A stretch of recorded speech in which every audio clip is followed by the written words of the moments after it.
Elena Voss woke before sunrise, the way she always did.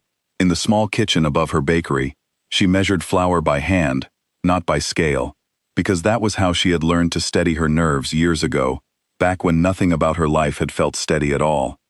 Outside, the town of Miller's Hollow was still asleep. Inside, her son Kai was already awake, sitting cross-legged on the kitchen floor, watching her with sharp golden-brown eyes that never seemed to miss anything. "You're up early again," Elena said, smiling as she brushed flour from her hands. "I heard something," Kai said. He was 7 years old, but he spoke like someone much older, careful and quiet, the way she had taught him to be. "Probably just the wind," Elena answered, though her heart gave a small, familiar jump. She had spent 7 years teaching herself to say things like that, calm words over a storm of worry that never fully went away. Kai did not argue. He rarely did. He simply nodded and went back to stacking the wooden blocks she had bought him last winter, and Elena returned to her bread dough, grateful, as she was every single morning, that the night had passed without incident. To the town, Elena was simply a young widow who ran the only bakery on Maple Street. She was polite, hardworking, and kept to herself. No one in Miller's Hollow knew that 7 years ago she had lived in a very different world, one of stone halls and ancient bloodlines, where leaders were not elected but born, and where her son's father was not an ordinary man, but Damian Blackwood, the Alpha King of the Northern Territories, a man whose name alone could silence a room. Their story had been short. Elena had worked as a translator for the Blackwood court, brought in during a fragile alliance negotiation with a neighboring territory. Damian was newly crowned then, burdened by a throne he had not expected to inherit so young, surrounded by advisors who measured his every move. Elena was the only person who spoke to him without calculation, without fear, without asking for anything. In the quiet hours after long council meetings, they found something neither of them had been looking for.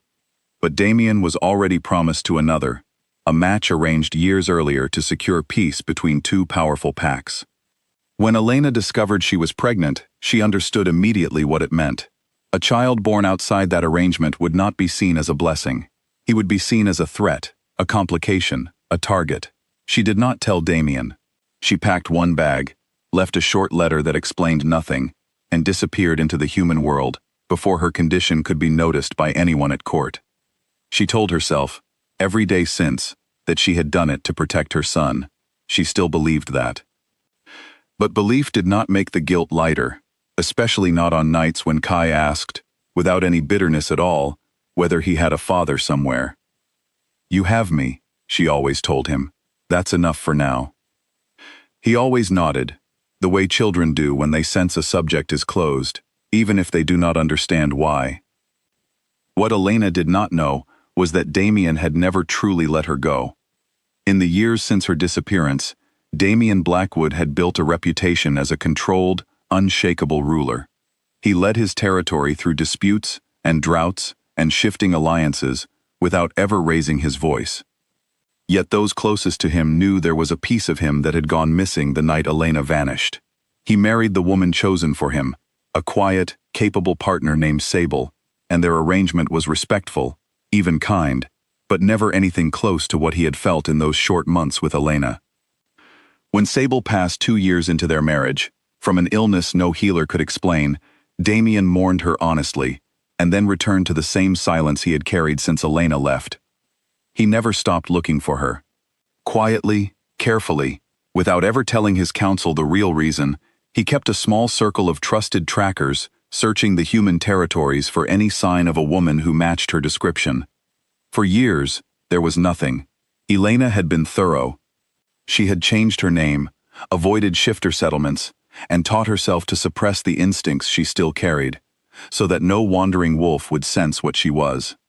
But secrets do not stay buried forever, especially not when they are alive and growing every year. It began with a rumor. A trader passing through the northern border mentioned a boy in a small human town who had lifted a fallen cart off another child without effort, then vanished before anyone could ask his name. Normally, such stories were dismissed as exaggeration. But one of Damian's trackers, a patient man named Corwin, had learned over the years never to dismiss anything too quickly. He followed the story for months, town by town, until it led him to Miller's Hollow and to a bakery on Maple Street, run by a woman with familiar eyes. Corwin did not approach her. He watched from a distance for weeks, careful not to alarm her, and sent word back to Damien with only a few words. "I believe I have found them." Damien read that message a dozen times before he allowed himself to feel anything. 7 years of controlled hope had taught him not to trust good news too quickly. But something in him, some quiet certainty he could not explain, told him this time was different. He did not send soldiers. He did not send announcements or guards or any of the formal procedures his advisors would have insisted upon if they had known the truth. Instead, he traveled alone, in plain clothes, arriving in the human world as nothing more than a tired traveler. He told himself he only wanted to see them, to know they were safe, and that he would leave again if that was what was best for them. He did not fully believe himself, but it was the only way he could make the journey at all. What Damien did not know was that the same rumors that had reached his trackers had also reached less careful ears. A rival pack from the Eastern Territories, one that had long resented Blackwood's dominance and had been waiting for any sign of weakness in his unclear succession, heard whispers of a hidden heir as well. Where Damien moved with caution and restraint, they moved with urgency and far less patience. An heir discovered before he was ready to claim his place was not a blessing to them either. He was an opportunity, one they intended to use for their own advantage, whatever that required. Elena felt the shift in Miller's Hollow before she understood its cause. A stranger asking too many questions at the market, a car parked too long on her street. Kai, who had always been perceptive, grew unusually quiet in the days before it happened, his golden brown eyes tracking shadows at the edges of rooms. "Something's wrong," he told her one evening, as she locked the bakery early for the 3rd night in a row. "I know," Elena admitted, because after 7 years of lying to protect him, she had promised herself she would never lie about the things that truly mattered. "We might need to leave soon." Kai did not ask where. He had learned long ago that some questions did not have comfortable answers. That night, Elena barely slept. She sat by the window, watching the empty street, going over old instincts she had spent years trying to forget. Just before dawn, she heard it. The same thing Kai had heard days before. Footsteps, careful and deliberate, moving toward her door. Her first thought was danger.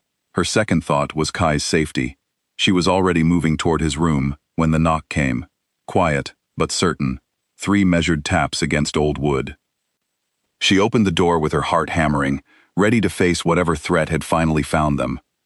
Instead, she found Damien. 7 years had changed him.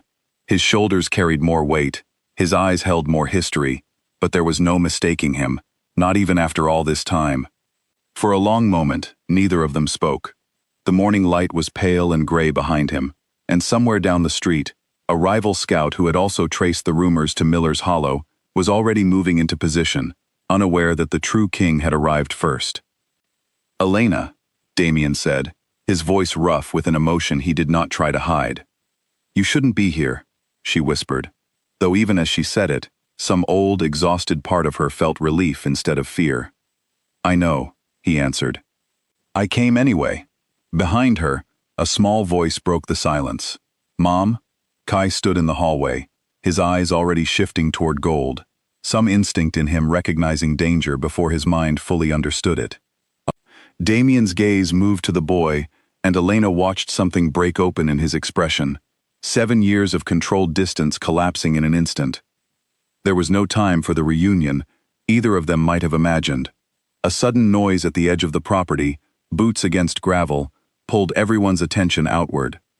The rival scouts, realizing they had lost the advantage of secrecy, abandoned caution and moved in openly, 3 of them stepping into the pale morning light with clear intent. "Get behind me," Damien said, stepping fully into the doorway, his posture shifting into something calm, ancient, and unmistakably commanding. Elena pulled Kai back instinctively, but the boy's instincts were pulling him forward instead, his small body trembling, not with fear, but with a power neither of them had ever allowed to surface before. "Kai, stay calm," Elena said, gripping his shoulder. "I can feel it," Kai whispered.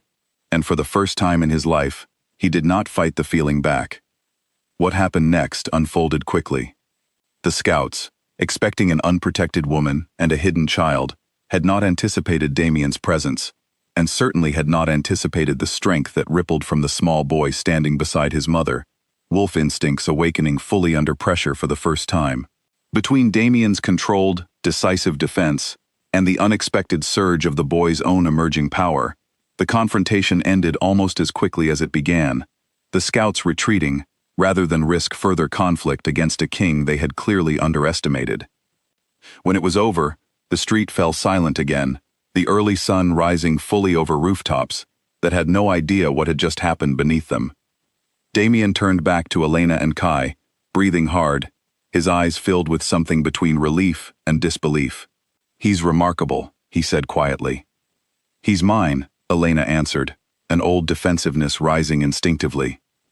"Ours," Damien corrected gently, not as a demand, but as a quiet, aching truth he had waited 7 years to speak aloud. They stood together in the doorway as the town slowly woke around them, unaware of anything extraordinary.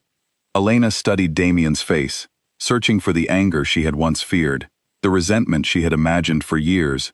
In every version of this moment, she had rehearsed in her mind. She found none of it, only exhaustion, and hope, and something that looked very much like forgiveness he had already decided to offer before she could even ask for it. "I should have told you," she said finally. "You did what you believed would keep him safe," Damien answered. "I understand that more than you know." Kai looked between them, sensing the weight of the moment, even if he did not fully understand its history. "Are you my dad?" he asked, his voice small but steady. Damien knelt slowly to meet the boy's eyes. "Yes," he said simply. "I am." There were no easy answers waiting for them after that morning. Kai's discovery would eventually mean difficult conversations, complicated arrangements, and a future none of them could fully predict. One that would require Elena and Damien to build trust slowly, honestly, without pretending the past 7 years had not happened. But standing together in the quiet aftermath of danger, none of that mattered yet. For the first time since Elena had fled into the night with nothing but a bag and a secret, she did not feel like she was running anymore. She felt, instead, like something long delayed had finally, carefully, begun. Damien reached out, not to claim, but simply to offer his hand, and Elena, after 7 long years, finally took it. Behind them, the sun rose fully over Miller's Hollow, warming a street that had just witnessed the quiet beginning of a family neither parent had ever stopped hoping for.